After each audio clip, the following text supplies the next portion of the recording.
नमस्कार दोस्तों। पेश है बेताल पच्चीसी की 15वीं कथा, जिसका नाम है शशि प्रभा की कथा।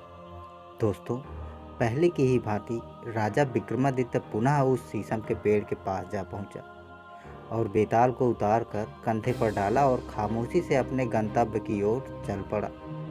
रास्ते में बेताल ने मौन भंग करते हुए कहा, राजन, सचमुच ही तुम बहुत परिश्रम कर रहे हो। तुम्हारे श्रम को भुलाने के लिए इस बार मैं तुम्हें यह कथा सुनाता हूँ, किंतु शर्त वही रहेगी कि कथा के दौरान तुम मौन धारण किए रहोगे। यदि तुमने मौन भंग किया तो मैं पुनः उसी स्थान पर लौट जाऊंगा। विक्रमादित्य ने सहमति जताई तो बेताल ने उसे यह कथा सुनाई। नेपाल में शिवपुर नामक एक नगर था। वहाँ यश केतु नामक राजा राज्य करता था। वह राजा अपने नाम के अनुसार ही यशस्वी था। प्रज्ञा सागर नाम के अपने मंत्री को राज्यभार सौंप कर वह चंद्रप्रभा नाम की अपनी रानी के साथ सुख भोग करता था। समय पाकर अपनी रानी से उसे शशि प्रभा नाम की एक कन्या उत्पन्न हुई। जब वह कन्या जवान हुई तब एक बार बसंत ऋतु में यात्रा उत्सव देखने के लिए राजा अपनी रानी एवं कन्या सहित यात्रा का मेला देखने के लिए निकले। उस मेले में एक धनी बाप का बेटा मनहस्वामी नामक एक ब्राह्मण भी आया हुआ था।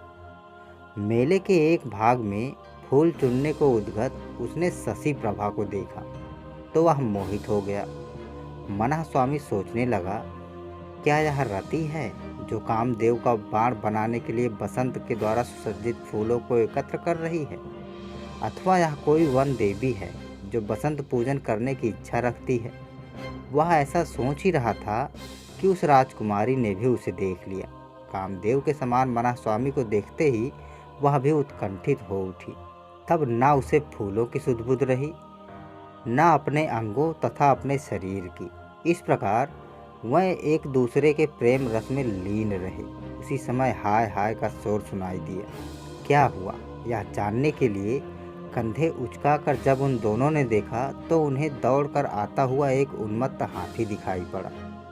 किसी दूसरे हाथी की गंध पाकर वह हाथी उन्मत्त हो गया था, जो अपने खूंटों को उखाड़कर वृक्षों को रौंदता हुआ उसी दिशा में चला आ रहा था। उसे देखकर भय से घबराए हुए राजकुमारी के अंगरक्षक भाग निकले।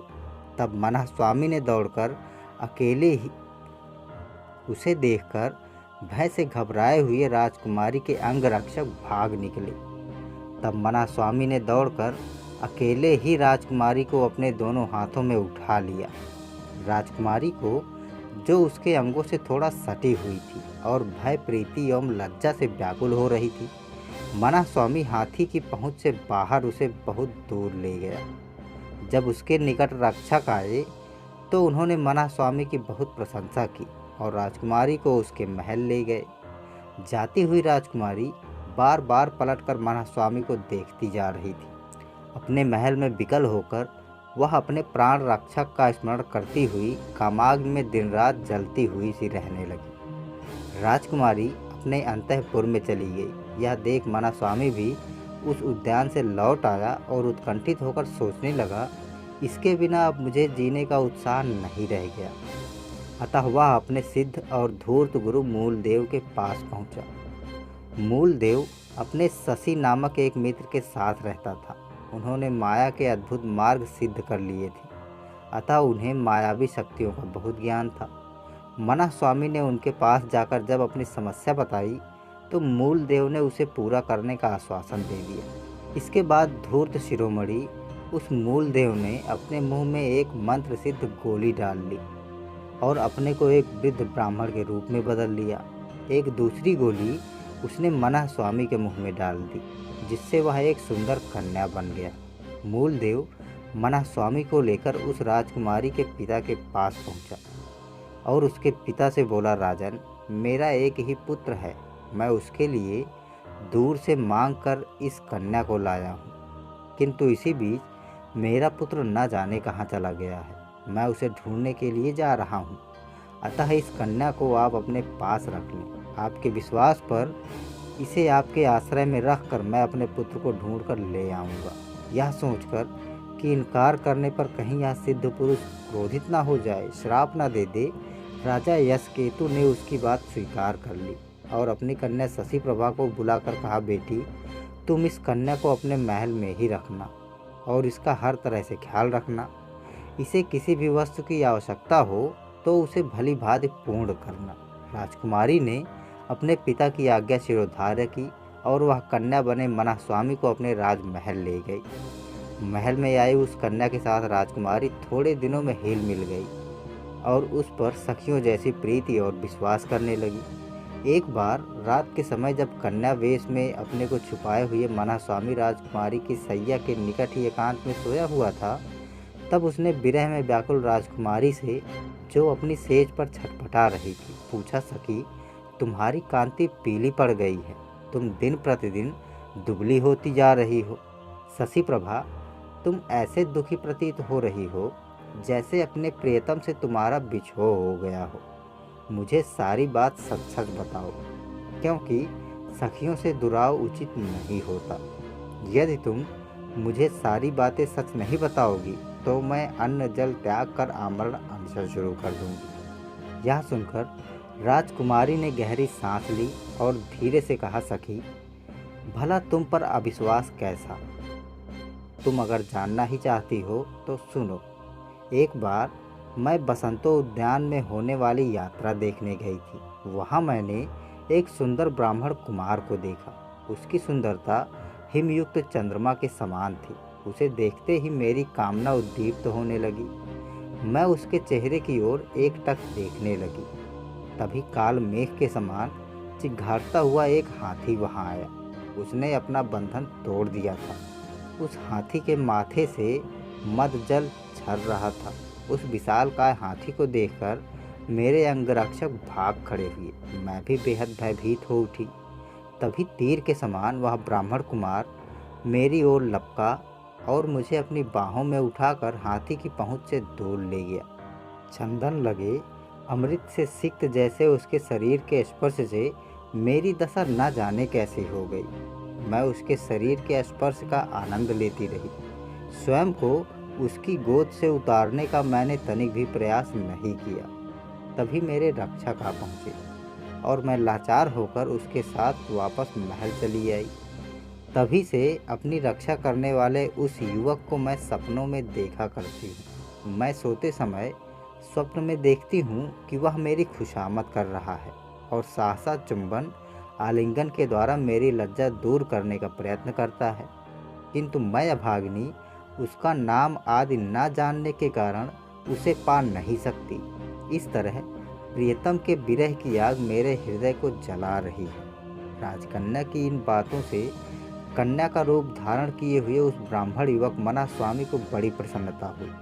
उसे लगा जैसे किसी ने अमृत रस पिला दिया हो। उसने कृतार्थ होकर और अपने को प्रकट करने का अवसर जानकर अपने मुंह से गोली निकाली और अपना असली रूप धारण कर लिया।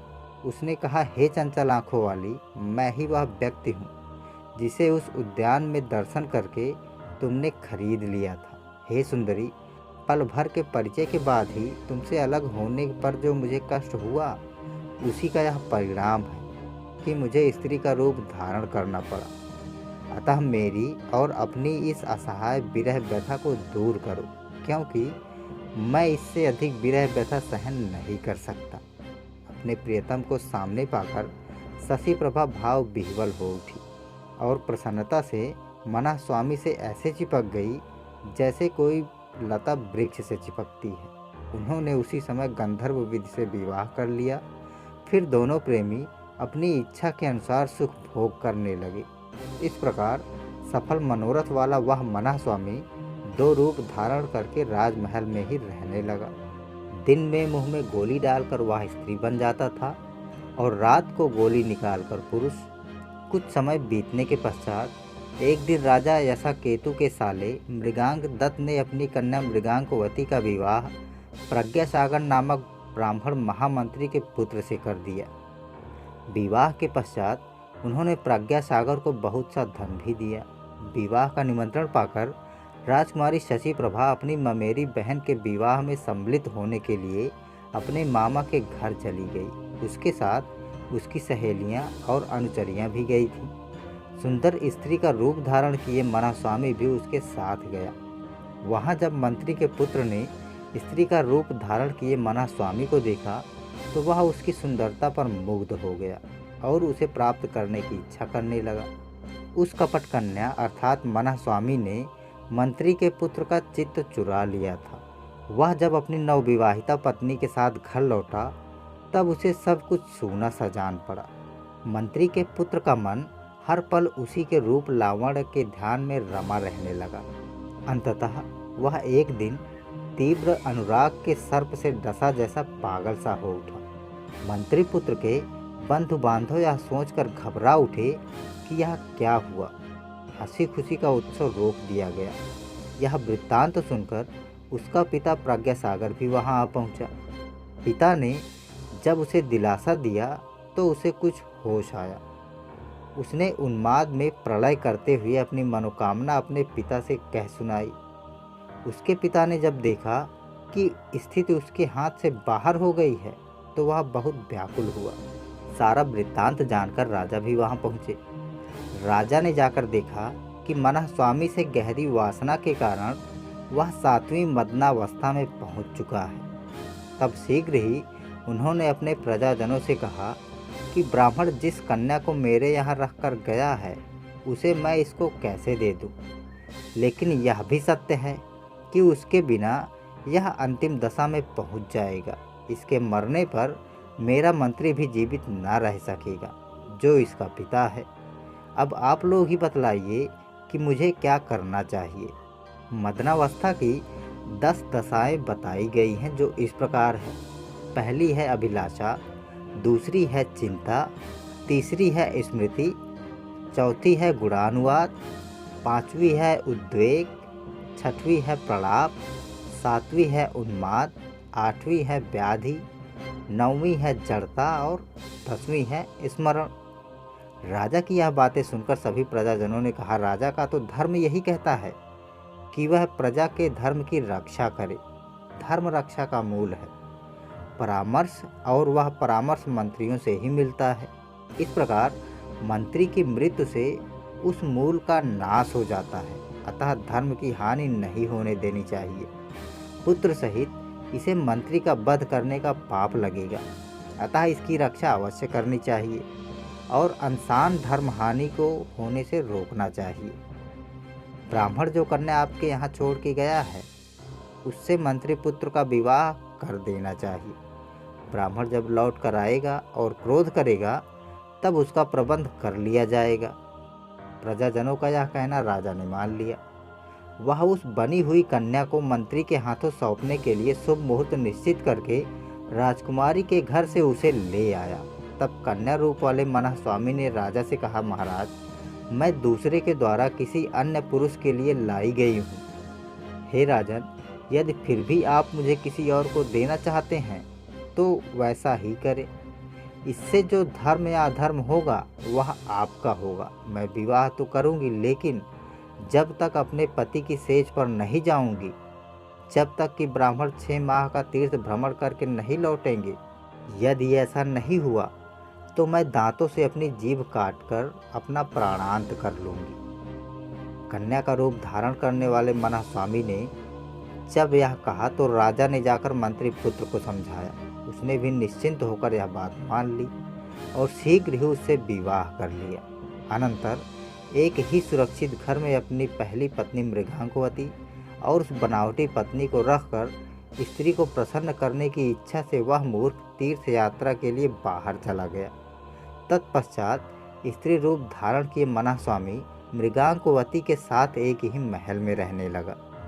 मनस्वामी को इस प्रकार वहाँ रहते हुए बहुत समय बीत गया। एक बार रात में जब वह मृगांकवती के कक्ष में लेटा हुआ था और परिचारिकाएं बाहर सो रही थी, तभी उससे मृगांकवती ने एकांत में कहा, सखी, मुझे नींद नहीं आ रही है, कोई कथा सुनाओ। यह सुनकर मनस्वामी ने उसे वह कथा सुनाई जिसमें प्राचीन काल में सूर्यवंश के एल नामक राजश्री को गौरी के शाप से संसार को मोहित करने वाला स्त्री रूप प्राप्त हुआ था। नंदनवन में उसे देखकर बुद्ध मोहित हो गए थे। और एक दूसरे की प्रीति में हुए उनके संभोग से पुरुषवा का जन्म हुआ था। यह कथा सुनाकर उस धूर्त ने पुनः कहा, इस तरह देवताओं के आदेश या मंत्र और औषधियों के प्रभाव से कभी कभी पुरुष स्त्री बन जाते हैं और कभी स्त्री पुरुष बन जाती हैं। इस प्रकार कभी कभी बड़ों में भी कामत संयोग हुआ करते हैं। मृगांकवती को विवाह के बाद ही उसका पति छोड़ गया था। मनास्वामी के साथ रहने के कारण उसे उस पर भरोसा हो गया था। मनास्वामी की बात सुनकर उसने कहा, सखी, तुम्हारी यह कथा सुनते ही मेरा शरीर कांपने लगा है, हृदय बैठा सा जा रहा है। बताओ तो भला यह कैसी बात है। यह सुनकर स्त्री बना मनास्वामी उससे बोला, सखी, तुम में काम की जागृति के यह अपूर्व लक्षण है। मैं तो इसका अनुभव कर चुकी हूँ, पर तुमसे मैंने नहीं कहा। उसके ऐसा कहने पर मृगांकवती धीरे से बोली, सखी, तुम मेरे प्राणों के समान मुझे प्रिय हो। तुम समय को पहचानती हो, अतः मैं तुमसे क्या छिपाऊं। किसी प्रकार से यहाँ किसी पुरुष का प्रवेश हो पाता तो अच्छा था। मृगांकवती के ऐसा कहने पर धूर्त मनास्वामी उसका आशय समझ गया और बोला, यदि तुम्हारी ऐसी ही इच्छा है तो तुम चिंता मत करो सखी। भगवान विष्णु की कृपा से मुझे एक ऐसा वरदान प्राप्त है कि मैं अपनी इच्छा से जब चाहूँ स्त्री बन जाऊँ और जब चाहूँ पुरुष। अगर तुम चाहती हो तो मैं तुम्हारे लिए पुरुष बन जाती हूँ। ऐसा कहकर मनास्वामी ने अपने मुख से गोली निकाल ली और उसने यौवन से उद्दीप्त अपना सुंदर पुरुष शरीर दिखाया। इस तरह जब वह एक दूसरे का विश्वास प्राप्त कर चुके और उनकी सारी यातनाएं जाती रहीं, तो समय के अनुसार वह सुखभोग करने लगे। अनंतर मंत्री पुत्र की उस भार्या के साथ वह ब्राह्मण दिन को स्त्री और रात को पुरुष बनकर भोग विलास में लिप्त रहने लगा। कुछ समय बाद मंत्री पुत्र के लौटने का समय निकट आया, तो जानबूझकर मनास्वामी मृगांकवती के साथ रात के समय भागकर चला गया।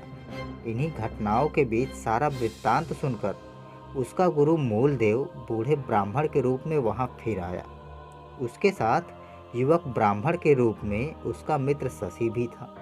मूलदेव ने आकर राजा यशकेतु से नम्रतापूर्वक कहा, राजन, मैं अपने पुत्र को ले आया हूँ, अब मेरी बहू मुझे लौटा दीजिए। तब शाप के भय से डरे हुए राजा ने सोच विचार कर कहा, हे ब्राह्मण, आपकी बहू तो न जाने कहाँ चली गई, अतः आप मुझे क्षमा करें। अपने अपराध के कारण मैं आपके पुत्र के लिए अपनी कन्या देता हूँ। इस पर बूढ़ा ब्राह्मण धूर्तराज मूलदेव उसे बुरा भला कहने लगा और उस पर वादे से मुकरने का आरोप लगाने लगा। अनंतः किसी प्रकार राजा के अनुनय विनय करने पर वह शांत हुआ और शशि प्रभा का विवाह अपने बनावटी बेटे के साथ होना स्वीकार कर लिया। धूर्त मूलदेव नवविवाहिता वर वधू को साथ लेकर अपने स्थान के लिए चल पड़ा। उसने राजा से धन की इच्छा नहीं की। बाद में जब मनास्वामी वहां आया, तब उसके और शशि के बीच झगड़ा उत्पन्न हुआ। मनास्वामी ने कहा, शशि प्रभा को मुझे दे दो। गुरु की कृपा से इस कन्या को मैंने पहले ही ब्याहा था। शशि बोला, मूर्ख, तू इसका कौन है? यह तो मेरी स्त्री है। इसके पिता ने अग्नि को साक्षी मानकर इसको मुझे सौंपा है। इस तरह वह दोनों माया के बल से पाई हुई उस राजकुमारी के लिए झगड़ने लगे, लेकिन उनके झगड़े का निपटारा ना हो सका। इतनी कथा सुनाकर बेताल ने विक्रम से पूछा, हे राजन, अब तुम ही मेरा संशय दूर करो कि वह राजकुमारी किसकी स्त्री हुई। यदि तुम जानते हुए भी नहीं बता पाए तो पहले वाला श्राप लगेगा और तुम्हारी मृत्यु निश्चित है। अपने कंधे पर स्थित बेताल की यह बात सुनकर विक्रमादित्य ने उससे कहा, बेताल, मैं समझता हूँ कि न्यायतः वह राजकुमारी शशि की ही स्त्री मानी जाएगी, जिसे उसके पिता ने सबके सामने शशि के साथ ब्याहा था। मनास्वामी ने तो चोरी से गंधर्व विवाह के द्वारा उसे पाया था। पराये धन पर चोर का न्याय संगत अधिकार नहीं होता। राजा की ये न्याय संगत बातें सुनकर बेताल संतुष्ट हुआ और पहले की ही भांति उसके कंधे से अचानक उतरकर पुनः अपनी जगह वापस चला गया और राजा भी उसे लाने के लिए पुनः लौट पड़ा। यहीं पर यह कथा समाप्त होती है। अगली कथा है जिमूत वाहन की कथा, जो बहुत ही रोचक है। इस कथा को जानने के लिए हमारा अगला भाग देखना ना भूलें। नमस्कार।